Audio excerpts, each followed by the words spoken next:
আৰু আমি ইতিমধ্যে আপোনাক জনাইছো যে আজি ঐতিহাসিক অসম আন্দোলনৰ শ্বহীদৰ স্মৃতি যুগমীয়া কৰাৰ দিশত এক নতুন পদক্ষেপ অনন্য পদক্ষেপ মুখ্যমন্ত্ৰী সৰ্বানন্দ সোণোৱাল নেতৃত্বাধীন চৰকাৰখনৰ আজি বৰপেটাৰ হাউলিত নৱনিৰ্মিত শ্বহীদ বেদীৰ শুভ উদ্বোধন কৰিব মুখ্যমন্ত্ৰী সৰ্বানন্দ সোণোৱালে আৰু এইখিনি মুহূৰ্তত মুখ্যমন্ত্ৰী সৰ্বানন্দ সোণোৱাল উপস্থিত হৈছে এই কাৰ্যসূচীত আগবঢ়াইছো পোনপটীয়া সম্প্ৰচাৰ হাউলিৰ পৰা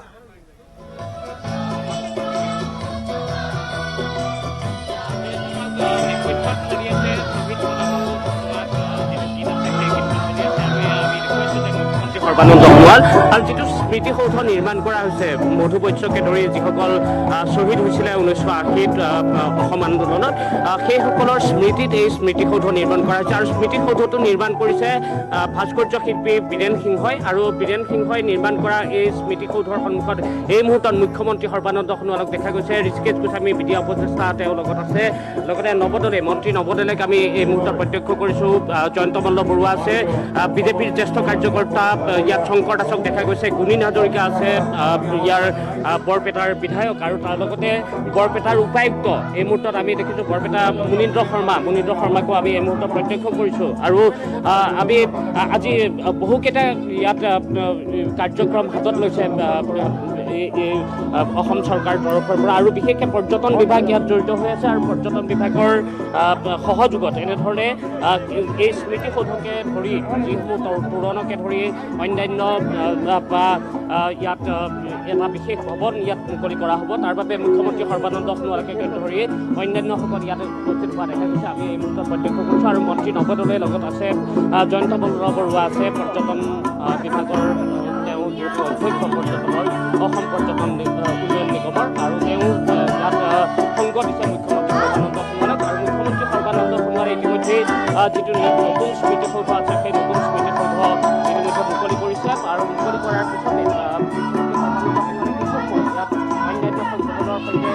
যিসকল ইয়াত অধ্যক্ষ আছে তেওঁলোকৰ সৈতে কথা পাতিছে আমি দেখিছোঁ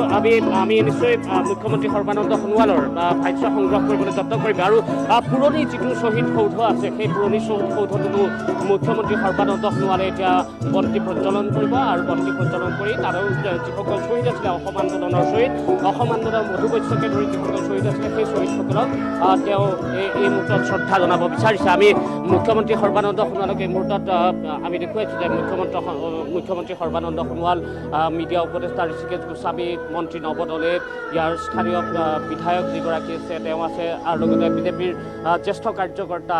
শংকৰ দাস ইয়াত আমি প্ৰত্যক্ষ কৰিছোঁ শংকৰ দাস আছে আৰু তাৰ লগতে ইয়াৰ যিগৰাকী উপায়ুক্ত মুনীন্দ্ৰ শৰ্মাক আমি প্ৰত্যক্ষ কৰিছোঁ আৰু সকলোৱে এনেধৰণে আহি ইয়াত এই যি নতুন স্মৃতিসৌধ নিৰ্মাণ কৰিছে ভাস্কৰ্য শিল্পী বীৰেন সিংহই সেইটো প্ৰথমতে মুকলি কৰিলে আৰু তাৰপিছতে তাৰ কাষতে থকা যিটো পুৰণি স্মৃতিসৌধ আছিলে সেই স্মৃতিসৌধৰ সন্মুখতো বৰ্তমান তেওঁলোকে শ্ৰদ্ধা জনাইছে আৰু বন্তি প্ৰজ্বলন কৰিছে আৰু মুখ্যমন্ত্ৰীৰ পৰা আমি নিশ্চয় ভাষ্য সংগ্ৰহ কৰিবলৈ যত্ন কৰিম ইয়াত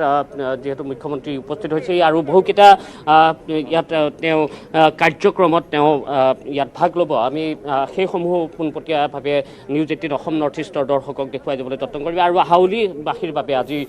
এটা ঐতিহাসিক দিন এটা স্মৰণীয় দিন আৰু বিশেষকৈ অসম আন্দোলনৰ যিসকল শ্বহীদ হৈছিলে অসম আন্দোলনত 1980 চনত মধু বৈশ্যকে ধৰি যিসকল শ্বহীদ হৈছিলে সেই শ্বহীদসকলৰ স্মৃতি যাতে সজীৱ কৰি ৰাখিব পাৰি আৰু আমি বীৰেন সিংহৰ পৰাও ইতিমধ্যে ভাষ্য সংগ্ৰহ কৰিছোঁ বীৰেন সিংহই কি ভাষ্য প্ৰদান কৰিছিলে সেই সম্পৰ্কেও আমি কিছু সময়ৰ পিছতে নিউজ 18 অসম নৰ্থ ইষ্টৰ দৰ্শকক বীৰেন সিংহৰ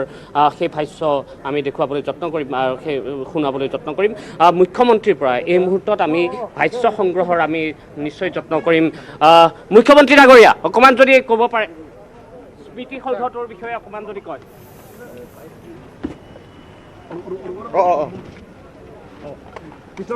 স্মৃতিসৌধ মুকলি কৰিলে আজি অসম আন্দোলনৰ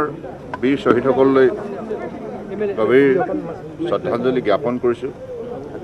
তেখেতসকলৰ মহান ত্যাগে আজি জাতিটোক একবিংশ শতিকাত ঐক্যবদ্ধভাৱে আগুৱাই যোৱাৰ প্ৰেৰণা যোগাইছে আৰু অসমৰ বৰাক ব্ৰহ্মপুত্ৰ পাহাৰ ভৈয়ামত বসবাস কৰা বৃহত্তৰ অসমীয়া জাতিটোৱে বিশ্বৰ বুকুত নিজৰ পৰিচয়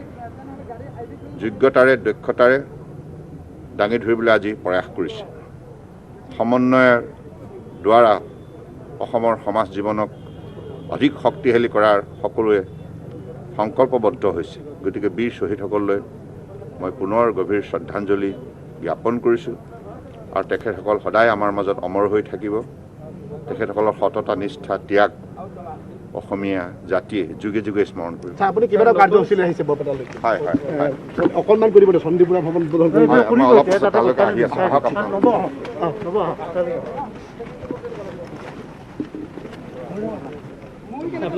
জয়ন্ত ইতিমধ্যে মুখ্যমন্ত্ৰী সৰ্বানন্দ সোণোৱালে সেই কথাও উল্লেখ কৰিলে যে তেওঁ স্মৃতিসৌধটোৰ সৈতে জড়িত যিসকল বিশেষকৈ শ্বহীদসকল যিসকল সেই শ্বহীদসকলৰ প্ৰতি তেওঁ প্ৰণাম জনাইছে ইতিমধ্যে আৰু ইয়াৰ পিছতে বহুকেইটা কাৰ্যসূচী আছে সন্দীপ বৰুৱা যিটো ভৱন সেই ভৱনটো উন্মোচন কৰিব কিছু সময়ৰ পিছতে আমি সেই তাৰ পোনপটীয়া সম্প্ৰচাৰলৈ লৈ যাব বিচাৰিম নিউজ 18 নৰ্থ ইষ্টৰ দৰ্শকক কিন্তু আমি কিছু আমাৰ অসুবিধা নিশ্চয় আছে ইয়াত কাৰিকৰী অসুবিধা আছে কাৰণ মুখ্যমন্ত্ৰী তেওঁৰ বাহনেৰে যাব আমি খোজকাঢ়ি যাব লাগিব গতিকে এই মুহূৰ্তত আমি হয়তো সেই গোটেই প্ৰক্ৰিয়াটো আমি দেখুৱাত কিছু অসুবিধাৰ সন্মুখীন হ'ম জয়ন্ত নিশ্চয় ৰাজু আমি পৰৱৰ্তী সময়ত পুনৰ সংযুক্ত হ'ম যদি ৰাজু চোৱা হয় মুখ্যমন্ত্ৰী সোণোৱাল নেতৃত্বাধীন চৰকাৰখনে প্ৰথম দায়িত্ব গ্ৰহণ কৰিয়ে শ্বহীদসকলক মান্যতা দিবলৈ শ্বহীদ পৰিয়াললৈ এককালীন সাহায্য প্ৰদান কৰিছিল আৰু তাৰ পিছত এয়া অন্যতম এক পদক্ষেপ আজি শ্বহীদ প্ৰণাম তোমাক এই কালজয়ী গীতেৰে উদ্ধৃত হৈছে হাউলিৰ আকাশ বঁটা শ্বহীদ প্ৰণাম তোমাক তাৰ সমান্তৰালকৈ ৰক্তৰঞ্জিত যি ইতিহাস 855 গৰাকী শ্বহীদৰ আজি শ্ৰদ্ধাৰে স্মৰণ কৰা হৈছে গতিকে সোণোৱাল চৰকাৰৰ এই পদক্ষেপক কেনেভাৱে আঁকোৱালি লৈছে আজি হাউলিবাসীয়ে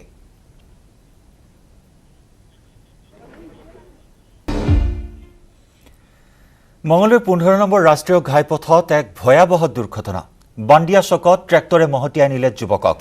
ঠিতাতে নিহত ৱাহিদুৰ ৰহমান নামৰ এজন যুৱক মৃত যুৱকজনৰ ঘৰ বান্দিয়া গাঁৱত দুৰ্ঘটনা সংঘটিত কৰিয়ে পলায়ন কৰে ট্ৰেক্টৰ চালকে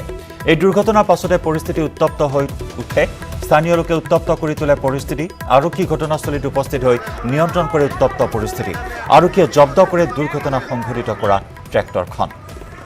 এক ভয়াৱহ পথ দুৰ্ঘটনা মঙলদৈৰ 15 নম্বৰ ৰাষ্ট্ৰীয় ঘাইপথত বান্দিয়া চকত ট্ৰেক্টৰে মহতিয়াই নিলে এজন যুৱকক ঠিতাতে নিহত হ'ল ৱাহিদুৰ ৰহমান নামৰ এজন যুৱক মৃত যুৱকজনৰ ঘৰ বান্দিয়া গাঁৱত আৰু দুৰ্ঘটনা সংঘটিত কৰিয়ে পলায়ন কৰে ট্ৰেক্টৰ চালকে এই দুৰ্ঘটনা সংঘটিত হোৱাৰ পিছতে ৰাইজ উত্তেজিত হৈ পৰে আৰক্ষীৰ উপস্থিতিত নিয়ন্ত্ৰণলৈ অনা হয় উত্তপ্ত পৰিস্থিতি ইতিমধ্যে আৰক্ষীয়ে জব্দ কৰে দুৰ্ঘটনা সংঘটিত কৰা ট্ৰেক্টৰখন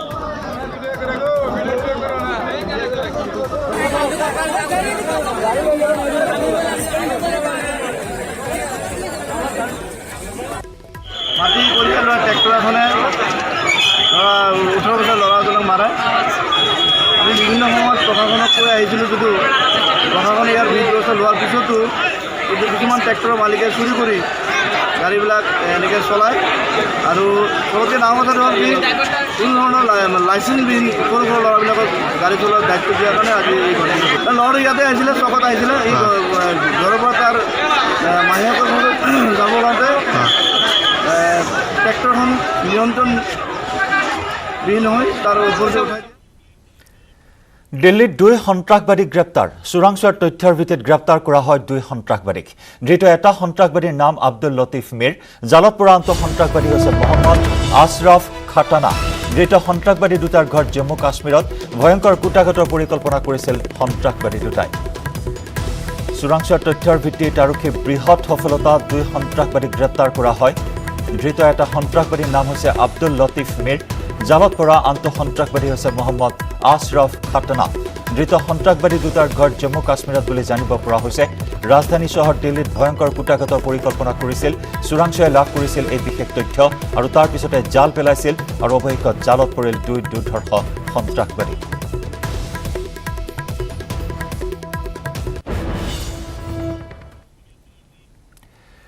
ঝাৰখণ্ডৰ এখন সৰু গাঁৱত আৰম্ভ হৈছে এক নতুন বিপ্লৱ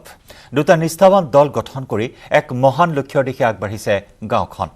এটা দলে স্বচ্ছতা আৰু হাতৰ পৰিষ্কাৰ পৰিচ্ছন্নতাৰ দিশটো নজৰ ৰখাৰ বিপৰীতে আনটো দলে অনাময় ব্যৱস্থাৰ দিশটো চোৱাচিতা কৰে আৰু গাঁওখনত এক বেঞ্চমাৰ্কত উপনীত নোহোৱালৈকে এই বিপ্লৱ চলি থাকিল এই কাহিনী হৈছে সুৰুগুড়া গাঁৱৰ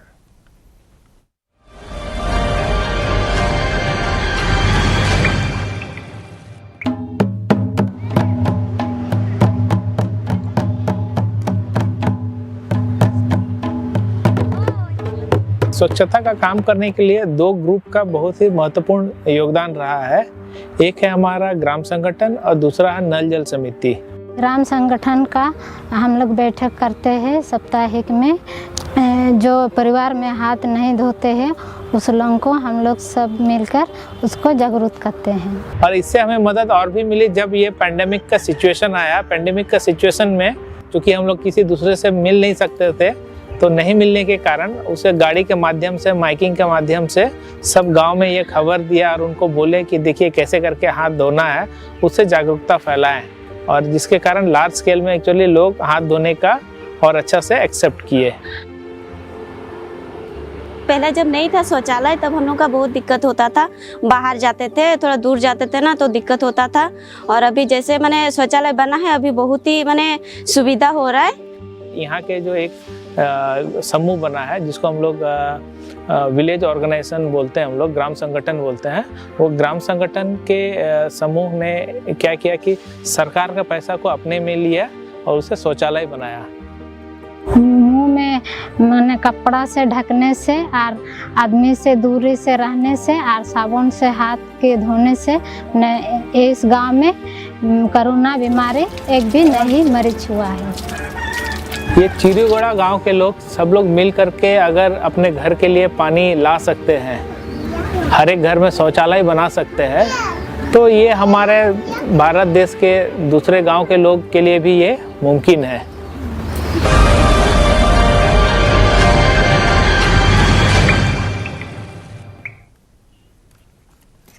বিটিএডি তুংগত উঠিছে নিৰ্বাচনী প্ৰচাৰ আৰু লগে লগে বিটিএডিত এতিয়া তীব্ৰতৰ হৈছে শাসক বিৰোধীৰ বাকযুদ্ধ।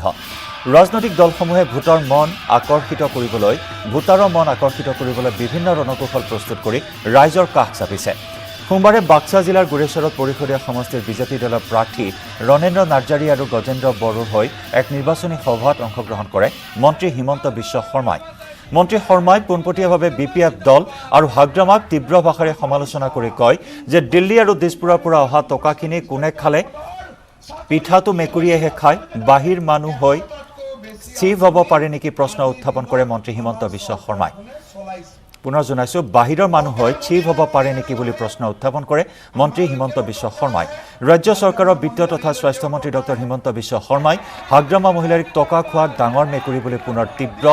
কটাক্ষ কৰে। এইবাৰ বিটিচিৰ বিজেপিৰ চৰকাৰ হ'ব বুলি কোৱাৰ লগতে কোনো দলৰ লগত বিজেপিৰ মিত্ৰতা হোৱা নাই বুলি স্পষ্টকৈ উল্লেখ কৰে মন্ত্ৰী ডক্টৰ শৰ্মাই।